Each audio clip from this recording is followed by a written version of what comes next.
Hey, Satanico here once again for Godlovescomics. And I've got another unboxing for you because I've been a little bit crazy on eBay lately. I've only got 2 packages and they've only got a few comics in them, but I think they'll be pretty interesting. The first one is this sort of square, thick priority mail package, which is kind of funny because it only has 1 comic in it, I'm sure. And it probably could have, in fact, I know it could have went out in the original Gemini mailer as standard mail instead of sending it priority flat rate. I think standard would be, what, like $3.65, $4, and priority flat rate is, I think it's like $7.65 or something now. Also, he put tape on this, and you're not really supposed to put tape on priority mail flat rate. If you actually take it to the post office, they won't let you put tape on it to seal it, as I've done it many times in the past. If you use postal tape, if they happen to leave any around, then that's fine. Okay, so here's the little package here. There are actually 2 kind of strange shipping options that both of these packages took. Not really that strange, but I mean, you know, minor little errors in shipping. But this is sealed in pretty well. It's actually not in a Gemini mailer. It's in a makeshift Gemini mailer. He just, in fact, he used some priority mail boxing here and fashioned his own mailer, which is actually quite smart. It's a lot cheaper. Well, not a lot cheaper, because it's not like one Gemini mailer costs very much if you buy them.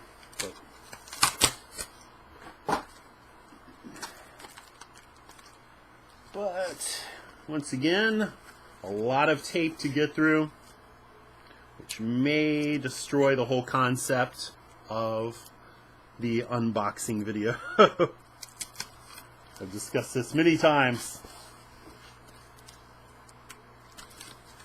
Of course, it's better if you don't just do a video like this that shows your hands and the comic. You can look at somebody's face while they're talking and unboxing, then it probably is a little bit more helpful. Wow. Okay, now he's got it in another layer, which is like some kind of styrofoam, but all worth. This is actually a really, really nice comic. If the condition is exactly the same as I saw on eBay, and it's very collectible. And this is a comic that I've never had in my collection in all these years.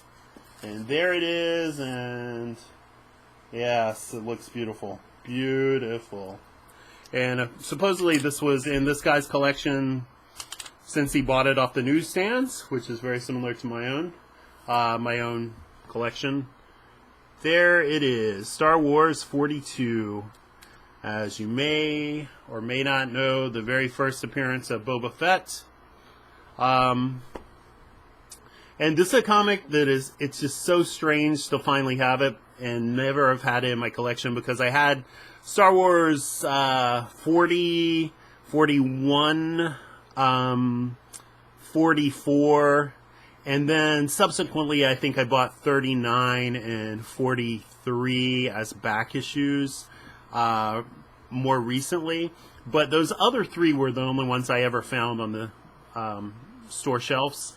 And I always had the Empire Strikes Back Marvel Super Special, which may or may not have come out a little bit before the actual series, or at least it came out in very close proximity. So technically, I've already heard this before, I've already learned this before, but technically this is not really even the very first appearance of Boba Fett. The very first appearance is in the Marvel Pocketbook, which is a very tiny little pocketbook illustration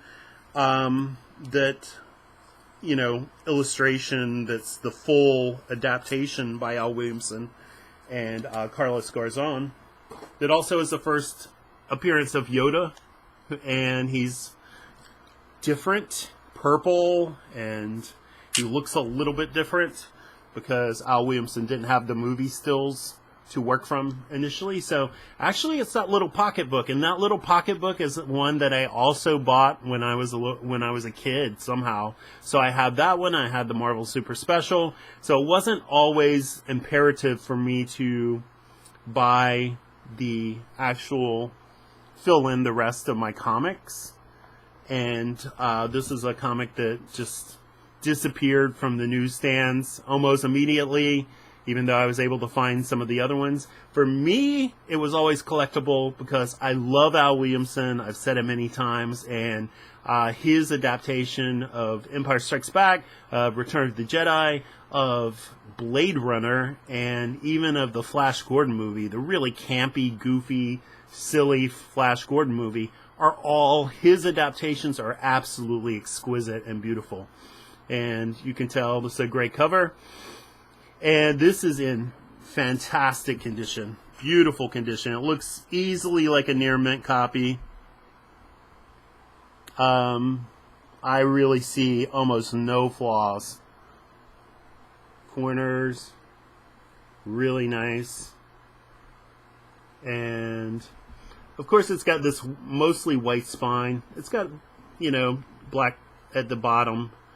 And that doesn't show up many spine ticks, which is actually good. But the white part, the black obviously does. And I don't see any spine ticks in the black.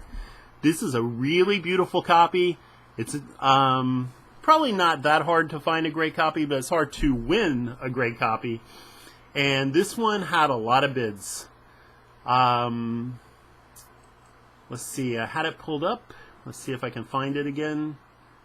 The bid history. Yeah, this Star Wars had 25 bids, 12 different bidders, which is actually quite a lot. And the auction actually closed right in prime time, unlike the other package that I have, which was of steel. But this one closed right at 6:02:18 seconds.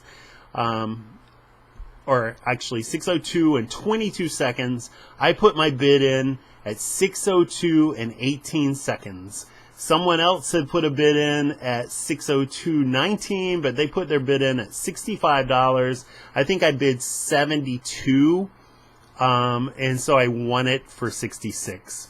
A great deal? It's a great deal because this comic actually looks like it is in fantastic condition. I'm tempted to say a high in the nines, maybe a minimum of 9.4. He didn't really have a grade on it, I don't believe, so. But once again, using this sort of My Comics Shop as a barometer, they have across the board, they have 8.5s across the board. That's the highest grade that they have that's not a consignment, and they're selling all of them for $145. Then they have an 8.0 that they're selling for $121. They have a few of those, actually. And then you get into the consignments. And the consignments, as consignments do, vary widely. And one of them is very reasonable. 7.5 is only $79, which is kind of in this range. But I guess, again, this is a much better condition than 7.5. And then you get up to 9.6 is $299. Another 9.6, $275, and then the crazy time, 9.8 is consigned for $650, which is crazy, but not so crazy when you see what Bronze Age 9.8s are selling for, especially key issues. And if you've watched any of ETA Nick's sort of market reports, whether it's Comic Link auctions and eBay and all of those sorts of things, you've seen crazy prices recently on 9.8 Bronze Age comics. And so another Star Wars comes out, even though Star Wars I think is a little oversaturated now, but especially with the much talked about Boba Fett movie, if that ever is released, if Solo, the bomb, did not destroy the prospects of Boba Fett the movie, then this has got to go up. But either way, my comic shop's prices are always inflated, but not that dramatically inflated to say that $66 for this, which is in the high nines, is absolutely worth it. What could I sell it for? Could I even sell it for $70 right now? Probably not, actually. I don't know. I mean, if I put it up for auction, I would be lucky for it to get bid back up to around $66. I think I could make my money back, but could I make any profit on it? Probably not, because there's still a lot of copies out there, and there are a lot of nice copies out there. But this is beautiful, and I'm actually very happy to have it in my collection. And again, it is Archie Goodwin who did all of these adaptations, along with Al Williamson and Carlos Garzon. Al Williamson he's sort of his inker, but also I think he did some of the pencils and roughs, or helped out a little bit, even though you can always tell Al Williamson's touch. He's just an absolute master. And there's also a 5-page Star Wars British cover gallery. I'm not sure why it's British, because it is featured art by Carmine Infantino, Gene Day, the great Gene Day. I really love him, obviously, the great Carmine Infantino as well, and Dan Green. So I'm very happy with that issue, and I'll get to the next issue. And, or the next package, I should say.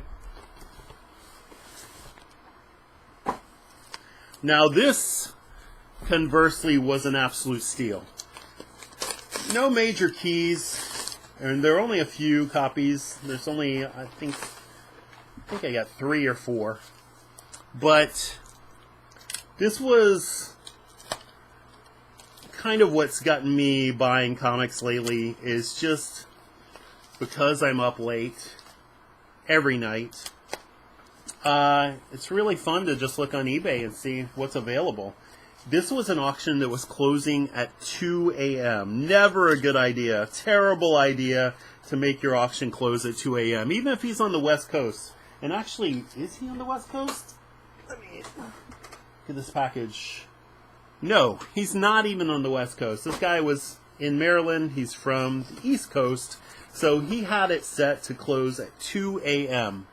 And I think also this was like an antique store. That's always a good thing, because while some are very knowledgeable about comics and some are not knowledgeable and thus just crazily overprice all of their comics as if they were all antiques, a lot are not particularly knowledgeable and don't particularly care. That's why I got that incredible deal on that Conan Bronze Age lot, and that's why I got an incredible deal on this. With the auction closing at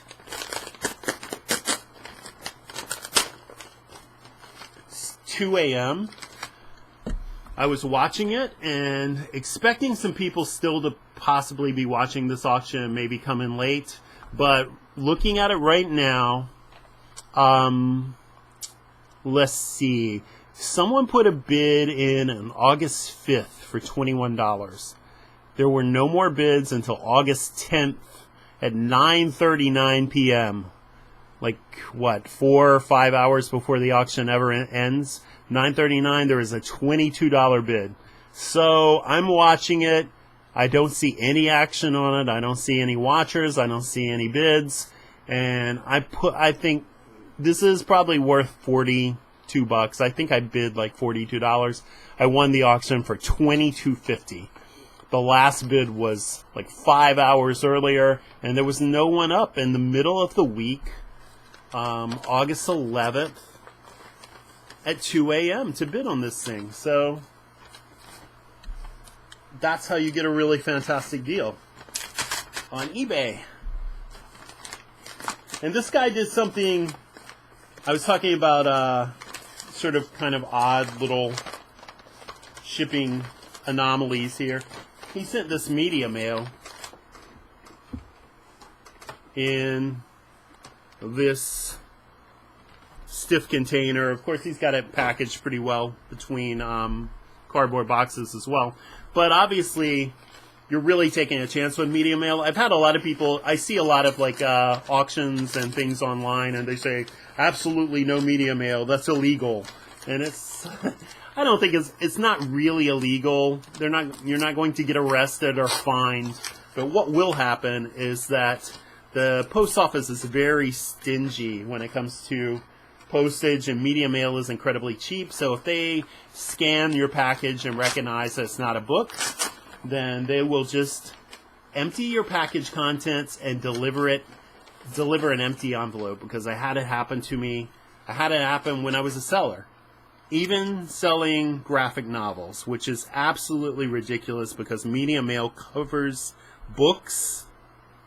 Media technically is DVDs, books, and I think some sort of office papers or something. But for them to explain, I would love one day for them to come to some sort of definition of what constitutes a book, because a graphic novel is absolutely a book. And they will say, magazines are not included, comics are not included because they have advertisements in them. That's their little tiny technicality. But most graphic novels do not have advertisements, except for in-house advertisements, which of course don't count. And they're square bound. I mean, there's just no evidence as to why they wouldn't qualify as a book, because there are plenty of books that are illustrated. There are plenty of books, books can be of any length. You can call them, anything a book, essentially. It doesn't even have to be square bound. I'll show you an example. This is square bound, but this is a book. Cartooning by Philosophy and Practice by Ivan Brunetti.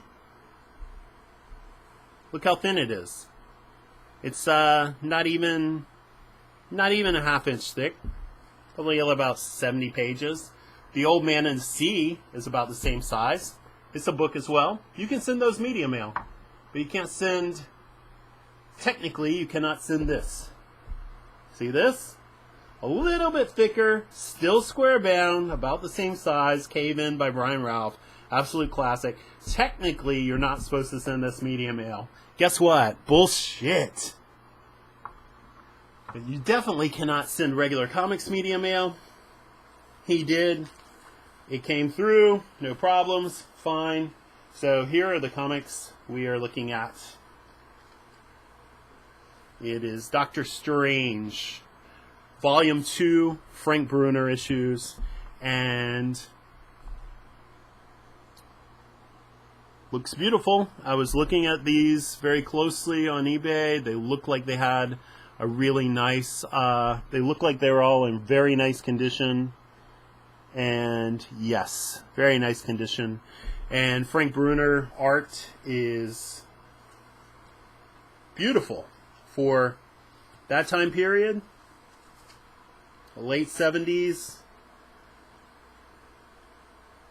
Frank Bruner took up the mantle and wasn't there for long. He did some Marvel premieres and he did these Doctor Stranges. So that was number 3. This is number 5, of course. I'm a little bit out of order. This one is a little bit hard to tell if it's soiled. A little bit. Or it's kind of hard to tell there. It looks like in the white portions it looks a little bit dirty. And probably in the glare that you're seeing on there. Still a nice condition. It's got a tiny bit of spine roll. It's not as a nice a condition as number 3. And certainly I'd rather have number 3 in better condition than number 5. And then you've got number 4. And that's a pretty amazing cover with that skull. And then you have the issue that I really wanted. I have actually number 1 of this. I don't think I have it in very good grade. It's probably maybe a 4 or 5 at the most. It's probably about a 3.5 or a 4. It's kind of a beat up copy. But then you have probably the best cover in the series and one of the best Bronze Age covers. The cover I never saw on the shelves, but I've seen online many times. Just, I don't know, just something really potent about this particular illustration of Doctor Strange. It just looks incredibly powerful there. And of course you've got the Defenders. as well. The Hulk, Submariner, and Silver Surfer. So the very early incarnation of the Defenders. And to emphasize again what kind of deal this was, go back to my comic shop. And again, these prices are overinflated undoubtedly, but this lot of 4 comics cost me $22. My comic shop has a 7.5 of number 2. In fact, they have 2 7.5s for $50. $50 each for this copy, for this comic. And those are in 7.5s. Looking at this, it absolutely looks like a 7.5. I would say it looks like an 8.5. Corners are perfect. Yeah, not a perfect wrap, and maybe tiny little bit of spine roll. I'm sure it probably has a few spine ticks that I'm not noticing. Yeah, it's got a couple of small ones. And then even the bottom corner, beautiful, in great shape. And we'll take a look inside of that in a minute. So that comic is listed as a $50 comic in 7.5. Then they've got it drops precipitously as the grade drops. 7.9, 7.0 is $39, 6.5, $34. And this isn't probably a $50 comic. Not yet. I don't think I could resell it for $50, but could I sell it for the $22 I paid for the entire lot? Oh, absolutely I could. I'm sure of it. And how much will it be worth when Doctor Strange 2 comes out, or a little bit before Doctor Strange 2 comes out? I think that it will go up. Not a lot. It's not a huge... I don't think, there's no big key there. It's not even, it's kind of hard to explain why the price goes up. Let's read what the My Comic Shop has to say about this. It's cover art by Frank Bruner and script by Steve Englehart, and of course pencils by Bruner, inks by Dick Giordano, which I didn't know, and you've got Doctor Strange battles the Soul Eater. Tea Party at the White Queen's, which is not the White Queen from the Hellfire Club. I think that's the White Queen as well, right? The Hellfire Club and X-Men. This is White Queen. They're calling her White Queen, but it's apparently Valkyrie.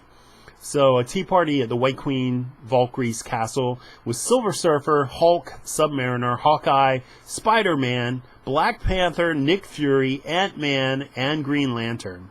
And they have got a question mark after Green Lantern, which, yes, I question that. But that sounds like a typical 70s Marvel, Steve Englehart, Steve Gerber, David Anthony Kraft, all of these kind of crazy 70s writers. They were willing to go a little bit nuts. First appearance of the Knights of the Rostrum, unreal versions of Spider-Man, the Defenders. All of these things are unreal, apparently. Hawkeye, Nick Fury, the Black Panther, Ant-Man, everybody I just said, and Captain Midnight, whoever that is, and the unreal version of Valkyrie, Silver Dagger appearance. So, I don't know. I guess maybe all of those extra appearances and the fact that this is one of the best drawn issues of the series makes it more valuable. And then, number 3, they've got a 7.5 at $23. Number 4, which has probably the next best cover, they've got listed at $32 for an 8.0, $23 for 7.5. And number 5, which is the last issue in Frank Bruner's run, is $19 for 7.5. So again, probably want to sell any of those for that kind of price, but is it more than worth $22? Absolutely. An absolute steal.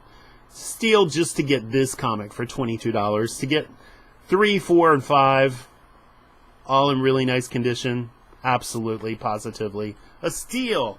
And there's a really great article on a great blog called Diversions of the Groovy Kind, in which I'll try to put a link below in my descriptions, but it's an article, it's a blog article from 2013, but he just shows a lot of the sort of beautiful splash pages from Frank Bruner's very short run.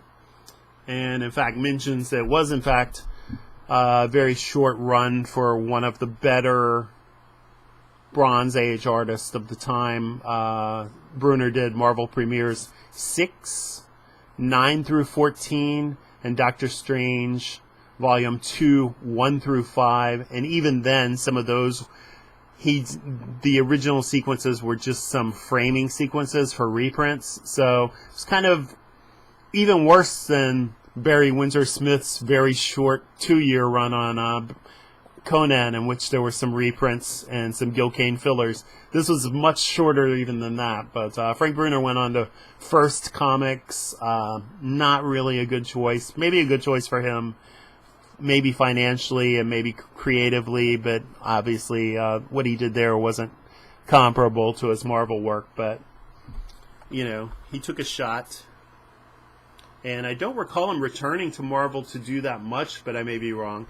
I'm going to show a couple of other comics here that I just gotten us a lot, and pretty unusual for me because they're not Bronze Age or earlier. They're actually Copper Age comics, but they're Copper Age comics with a very good artist, Jim Lee, working on these. So just a couple of Jim Lee covers I'm going to throw in there that I got from a lot of like 18 X-Men comics. So, at a time when I wasn't collecting X-Men, you know, I had stopped with the hobby by this point. But these are all really nice covers. Jim Lee, again, great cover. This is one I actually have, so I did manage to purchase that one. And that is Rogue versus the original Miss Marvel, who was not looking so... I mean, I think she looks pretty rough without her makeup. Either that or she's decaying. And then I really like that cover. And that's actually Will Portacio and Jim Lee and Bob Wyacek, of all things. And all of these have actually really nice art as well. Interior art. Usually by Lee. This might actually be Will Portacio as well. Interiors. But all very reliable art. The others that I purchased were mostly Mark Silvestri, and actually, again, very nice art. But the Jim Lee stuff stands out in this time period. And then the classic. This is actually a second copy I have of this. This I somehow wandered in, as I did occasionally after I'd pretty much finished, you know, collecting superhero comics, and I probably was looking for Sandman or I was looking for Love and Rockets, and I saw this beautiful cover. I've always been a Captain America fan, and so I purchased this one. So I have one that I bought off the shelves, and so this is a backup that I just purchased, and absolutely beautiful. If you admire comics art in general and ever like superheroes whatsoever, you would love this cover. It's an incredible cover. You know, just kind of one of the best covers from this era, undoubtedly, and probably one of the best Uncanny X-Men covers ever. Captain America, Wolverine, and Black Widow, and that's all you need. Simple and beautifully drawn, and not tons of noodling, and not, you know, overpopulated by characters or anything else. Just a really tremendous sort of portrait of those three heroes. So that's it. That's the unboxing that's already lasted 30 minutes. I am so bad at this. I talk way too much. I'm so sorry to the 5 people that will watch this. This, of course, was a masterpiece. The piece de resistance of this particular unboxing. Beautiful condition. Oh, I did promise to take a glance at this Doctor Strange, even though I just apologize for running long, but there's no overtime here. I'm not going to get paid time and a half, and people can tune out as soon as they like, so I'll go ahead and do what I said I would do, both for my enjoyment and for anyone who may be watching. There is Frank Bruner's splash page. Beautiful.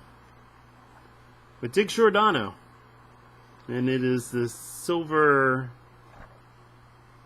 What was that guy's name again? I remember him vaguely from the Bronze Age, but the silver dagger. Yeah. Presumably his dream sequence, where he's lopping off the doctor's head, where they're in an ethereal sort of setting. But the guy on Diversions of the Groovy Kind said that Frank Bruner sort of had the realism of Neil Adams, which is pretty accurate, and still had the sort of psychedelic visions of Steve Ditko, which is also a reasonable assertion. I don't really see very much similarity between Bruner and Ditko. I think that everyone that did Doctor Strange after Ditko were heavily inspired by Ditko's just the oddity of his approach and the psychedelic sort of visions. But the guys from the 70s, their psychedelia was often very much drug-induced. I don't know about Frank Bruner. Certainly the Jim Starlins and Steve Gerbers, who was a writer, not an artist, certainly seemed that way. And there's a really nice 2-page spread with some also entertaining dialogue. I've seen this before somewhere. And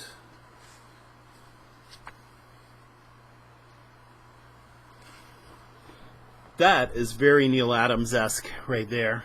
Sort of the way those figures are contorted and their musculature and everything else. And so that does actually remind me quite a bit of Neil Adams. Hulk, yeah, could be. So that's it for Doctor Strange number 2. For Star Wars number 42, those are the big pieces from this small unboxing. Thanks for watching. Hope you enjoyed it. And please feel free to comment. I'll always respond. Thanks very much. Goodbye.